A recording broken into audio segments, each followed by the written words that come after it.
16 বছরে এই জেনারেল ওয়াকার আর্মিতে চষে বেরিয়েছে আমি হাসিনার বইনের জামাই, আমি হাসিনার বইনের জামাই, আমি লোকজনের যে কোনো সময় যে কিছু করতে পারি। ওই কুত্তার বাচ্চার কথা ঘন ঘন বলেন।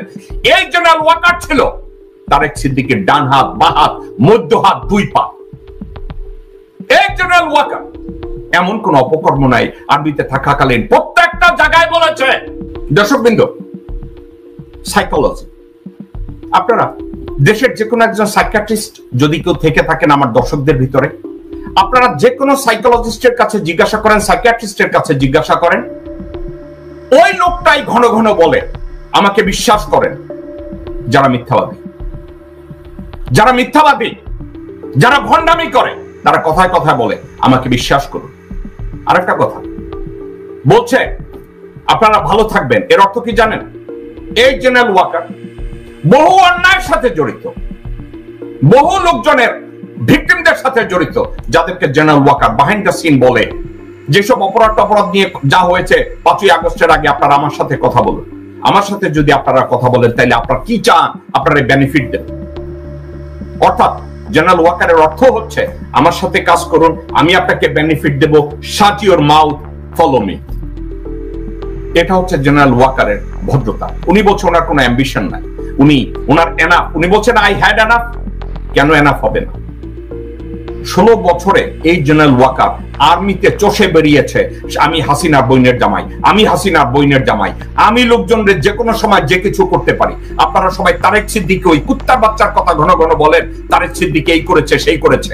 এই জেনারেল ওয়াকার ছিল তারেক সিদ্দিকের ডান হাত, বা হাত, মধ্য হাত, দুই পা। এই জেনারেল ওয়াকার এমন কোন অপকর্ম নাই আর্মিতে থাকাকালীন প্রত্যেকটা জায়গায় বলেছে, যেখানে আটকে গেছে। আপনাদেরকে আমি কথায় কথায় বলি, হাসিনা কথায় কথায় বলতো আমার ছোট ভাই কি অপরাধ করেছে শেখ রাসেল, বলেছে না? দর্শকবৃন্দ, আপনাদেরকে আমি একটা কথা বলি, আপনারা কি জানতেন এই রাসেলকে নিয়ে আর্মিতে, রক্ষী বাহিনীতে, মুজিব বাহিনীতে কত প্রকার অশান্তি ছিল? আপনারা কি জানেন? যারা আর্মিতে ছিলেন ওই সময়, আমার এই কথাটাকে আপনারা ভেরিফাই করে দেখেন। এই রাসেল কি করতো জানেন? আর্মি কোয়ার্টার গার্ডের সামনে দিয়ে সে যখন যেত, আর্মির কোয়ার্টার গার্ড থেকে কেন তাকে গার্ড অব অনার দেওয়া হয় না, তাকে স্যালুট দেওয়া হয় না, সে গাড়ি থেকে নেমে সোলজারদের লাথি দিত, লোকজনের সাথে চিল্লাইতো, এবং বাসায় এসে তার মাকে কমপ্লেইন করতো, ওখানে ডিউটিতে যে ছিল তার চাকরি যেত। তো এই ধরনের একটা বাচ্চা এখন তাকে বলবে না ও ছোট বাচ্চা, না ও ছোট বাচ্চা না। যে বাচ্চা জানে আমি মুজিবের পোলা, আমারে কেন স্যালুট দিল না, তারে বাচ্চা বলা যাবে না। তারে যদি কেউ মেরে ফেলে, তার কৃতকর্মের জন্য তাকে মেরে ফেলেছে। আপনাদেরকে ঠান্ডা মাথায় আমি একটা কথা বলি, জেনারেল ওয়াকার বলছে আই হ্যাড এনাফ। এনাফ কি আছে জানেন?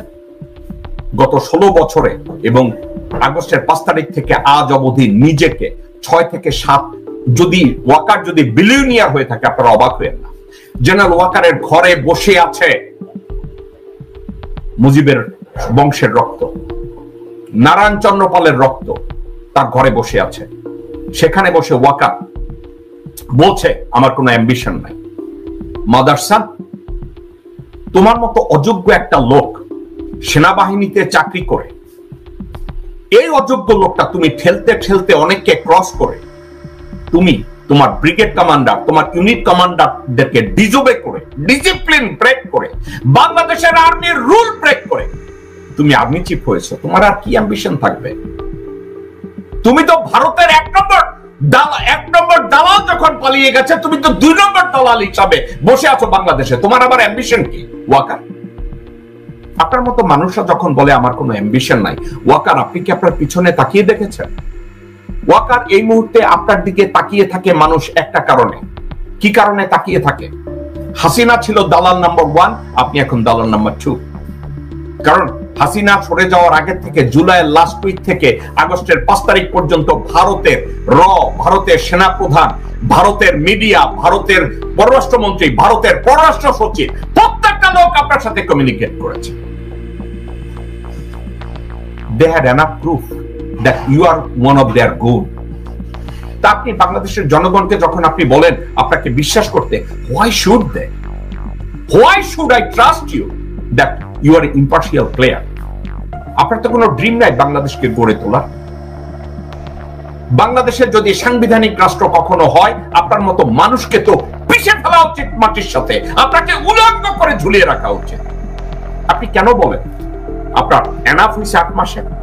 কেন $1 বিলিয়ন হয়ে গেছে বাইরে? নাকি ইন্ডিয়া আপনাকে সিটিজেনশিপ দিয়ে রেখেছে? কথা বলেন তো, নিজেকে কথা বলেন না আপনার কোনো অ্যাম্বিশন নাই, এ কথা বলেন না I had enough। এই I had enough যদি হয়, একটা কাজ করেন general Waker, resign from your position or stay in the position and tell the commission। আমাকেও যদি কোনো কাজে কোনো অপরাধ কর্মে সন্দেহ করা হয়, আমাকে জন্য ডিপোজ করা হয়, আমাকে জন্য ইন্টারভিউ করা হয় নির্ভয়। দর্শকবৃন্দ, আপনাদেরকে আমি একটা কথা বলি, জিয়া রহমান সাহেব হাসান হাফিজুর রহমানকে মুক্তিযুদ্ধের ইতিহাস লিখতে বলতেন। হাসান হাফিজুর রহমান জিয়া রহমান সাহেবকে বলল, সাহেব আমাকে এই কাজটা থেকে বাদ দেন। বলছে কেন?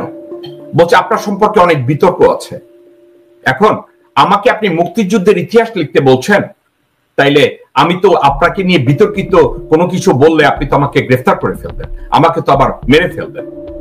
আপনাদেরকে ঠান্ডা মাথায় আমি বলি, এনএসআই ডিজি, আমি জিয়া সাহেবের মুখ থেকে কোনো কথা শুনি নাই, এনএসআই ডিজি হাকিম সাহেব সরাসরি আমাকে বলেছে।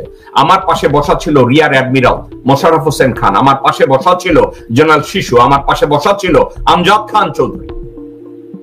হাকিম সাহেব বলেছে, জিয়া সাহেব হাকিম সাহেবকে বলছে, যত বিষয় আমার ব্যাপারে কন্ট্রোভার্সি আসে, বিতর্কিত জিনিস আছে, আপনি বাংলাদেশের স্বাধীনতার ইতিহাস লিখতে গেলে আমাকে এসে সরাসরি জিজ্ঞাসা করবেন।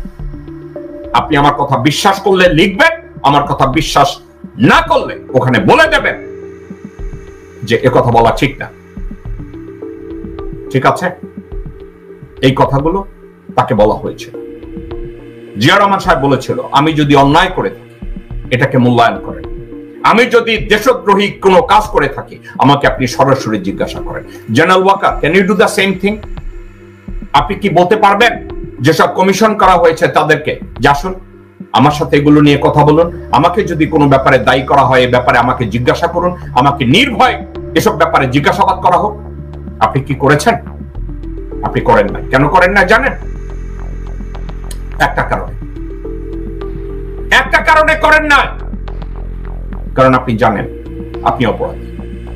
এবং আমি আপনাকে অপরাধী বলছি না, আমি আপনাকে বেনিফিট অফ ডাউট দিচ্ছি।